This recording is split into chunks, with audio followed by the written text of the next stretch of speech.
당 문제라고도 할 수 있겠는데요. 이낙연 전 대표가 11일 탈당 선언한다. 이렇게 이제 타임테이블이 나왔습니다. 11일이면 목요일인데 현실화 됐어요. 뭐 이제 어제 이제 광주에 가서 민주묘지 앞에서 눈물을 보이기도 했고, 이 화합과 통합의 길, 뭐 문재인 전 대통령도 강조하긴 했는데 이낙연 전 대표는 뭐 다르게 또 해석을 하기도 하고, 신당 창당 이제 예정된 수순으로 가는 것 같습니다. 어떻게 보고 계십니까? 이낙연 전 대표님께서 정도를 가고 있지 않은 것 같습니다. 정도를 가고 있지 않다. 네, 이낙연 대표님께서 저렇게 하시는 이유는 다음번에 대통령이 되고 싶어서 그러시는 거 아닙니까? 대통령이 될 수 있는 길을 찾기 위해서 그러시는 네. 것이지 민주당을 위해서 하는 행보가 아니어 보입니다. 민주당에서 진짜 누릴 만큼 누린 꽃길을 걸으신 분이에요. 네. 누릴 거 다 누리셨던 분. 근데 자기랑 경쟁했던 사람이 지금 당대표로 임기가 정해진 당대표입니다. 그렇죠. 천년만년 하는 당대표가 아니라 그 임기가 정해진 당대표가 자기 뜻을 받아들여주지 않는다고 그것을 못 참고 나가시나요? 그거는 이번 총선 때 이번 총선을 기하로 해서 대통령 되는 길을 찾으려면 이번 총선 때 독자적인 당을 만들어야 되겠고 이런 것으로밖에 읽혀지지 않습니다.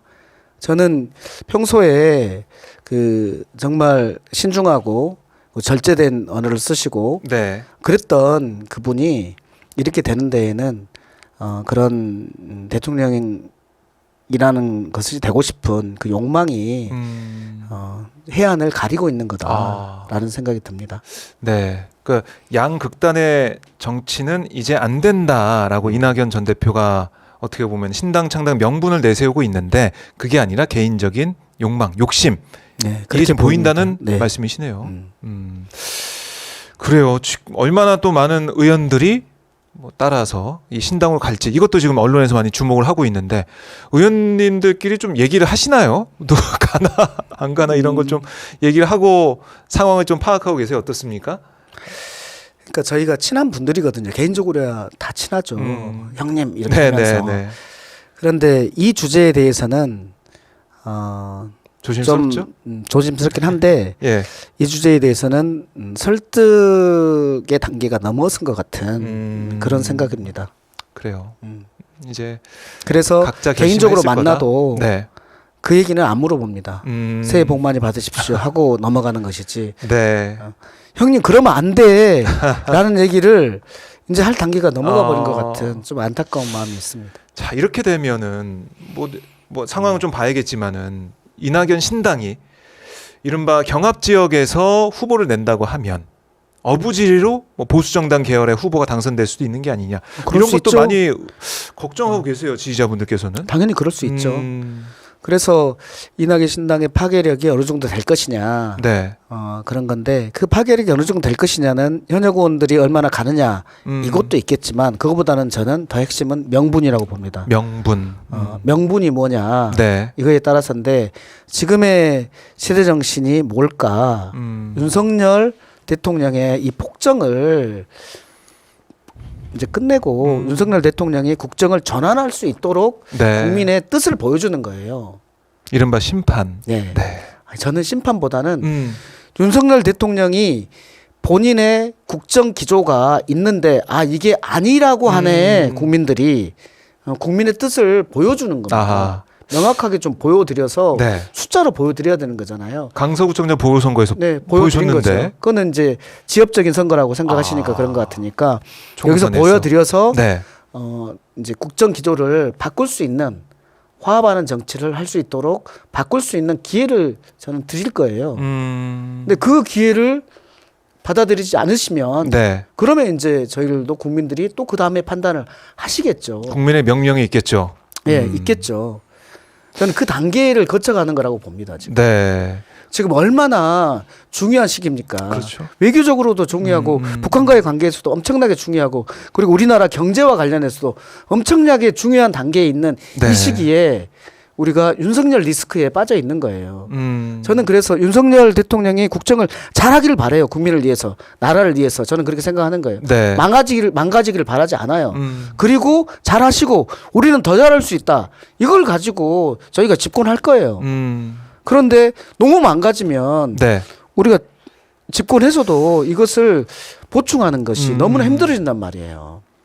그 뜻을 총선 결과로 보여줘야 되는데 그것이 저는 지금의 시대 정치인이라고 봅니다. 근데 뭐 이낙연 신당이 출연하게 되면 그게 뭐 희석될 수도 있고 그게 제대로 보이지 않을 가능성도 있는 것이고 그런 거죠. 또 시대 정신과 다르게 가는 신당이 또 국민들한테 어떤 평가를 받을지 이것도 좀 봐야 되는 것이고 예, 국민들께서는 해안이 있으실 것이라고 보는데요.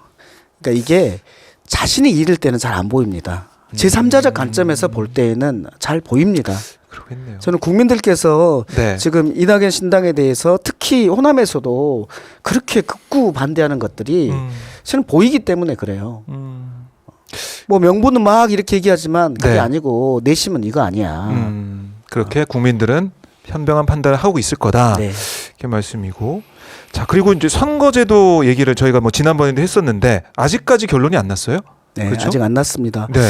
아마 이재명 대표님께서 이제 그런 일이 없었으면 어느 정도 판단들 하시고 어느 정도 얘기를 저는 하셨을 거라고 보는데요. 네. 시기적으로. 근데 그렇지 못했습니다. 그래서 저도 이 선거제도와 관련해서 연동형이냐 병립형이냐와 관련한 토론회를 실은 작년 말에 잡았다가 그때 긴급 의총이 있어서 또 일주일 미뤘어요. 네. 또 1월 3일로 또 잡았었어요. 음. 근데 그 피습이 있어가지고 또 긴급 의총이 있었어요. 또 네. 미뤘습니다.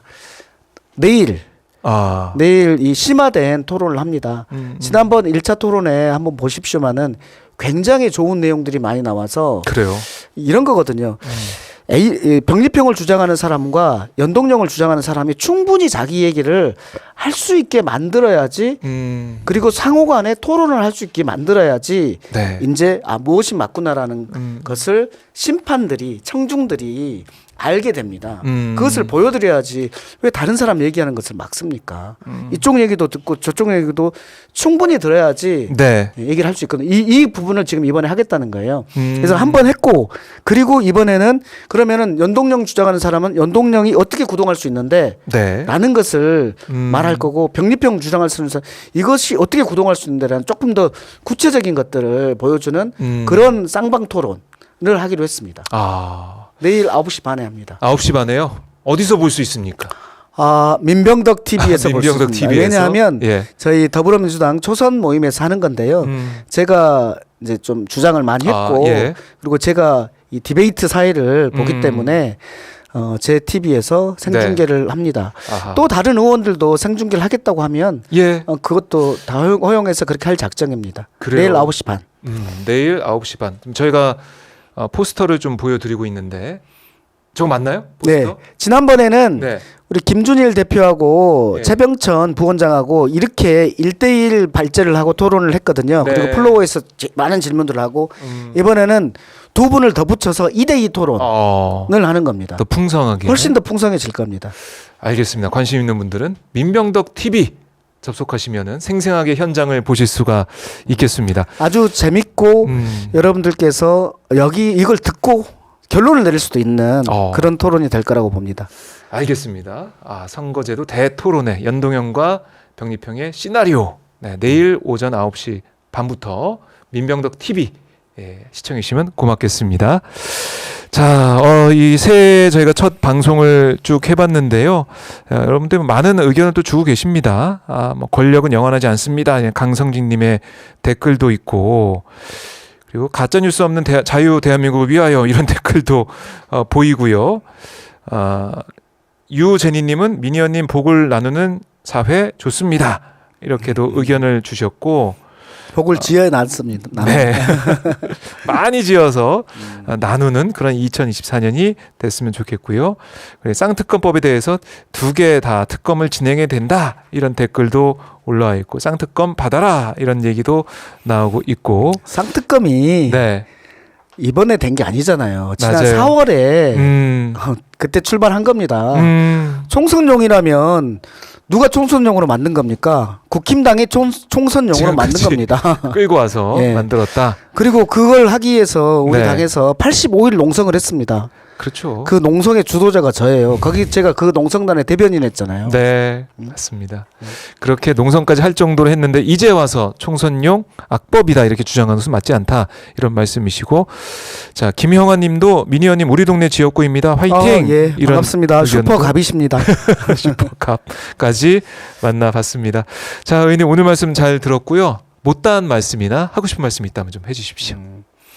아닙니다. 다음번에 또 뵙겠고요. 네, 기본적으로 이번에 이재명 대표님 극권과 관련해서는 누구의 탓이라고 먼저 하기 전에 그런 정치 문화를 바꿔내지 못하는 저를 비롯한 정치인들의 몫이다. 그래서 반성한다라는 말씀드리고, 두 번째로 우리 복을 지어야지 그것을 나누고 또 받을 수 있습니다. 우리 복을 많이 지으려면 다른 사람들 배려하고 해야 될 것 같습니다.